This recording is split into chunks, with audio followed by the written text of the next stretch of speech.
తోటి పెద్దను, క్రీస్తు శ్రమలను గూర్చిన సాక్షిని, బయలుపరచబడబోవు మహిమలో పాలివాడనైన నేను మీలోని పెద్దలను హెచ్చరించుచున్నాను.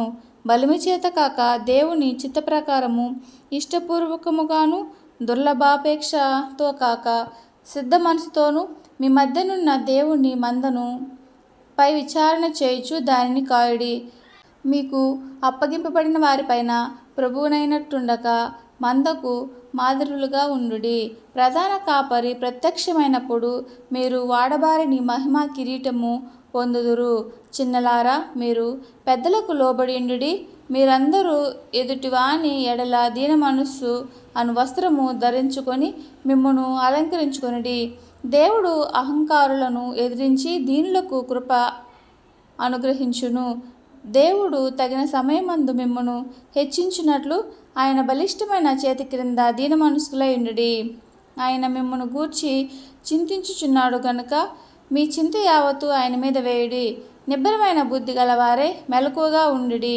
మీ విరోధి అయిన అపవాది గర్జించు సింహము వలె ఎవరిని మింగుదునా అని వెతుకుచూ తిరుగుచున్నాడు. లోకమందున్న మీ సహోదరులందు ఈ విధమైన శ్రమలే నెరవేరుచున్నవని ఎరిగి విశ్వాసమందు స్థిరులై వారిని ఎదిరించుడి.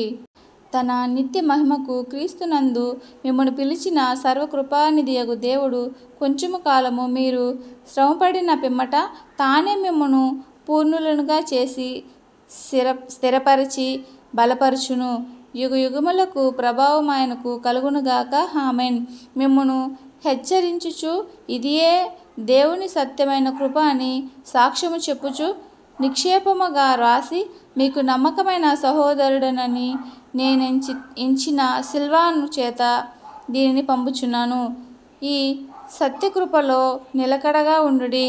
బబులోనులో మీ వలె నేర్పరచబడిన ఆమెయు నా కుమారుడైన మార్కును మీకు వందనములు చెప్పుచున్నారు. ప్రేమగల ముద్దుతో ఒకనికి ఒకడు వందనములు చేయుడి. క్రీస్తునందున్న మీకందరికీ సమాధానము కలుగునుగాక. ఆమేన్. 1 Peter book 5th chapter completed.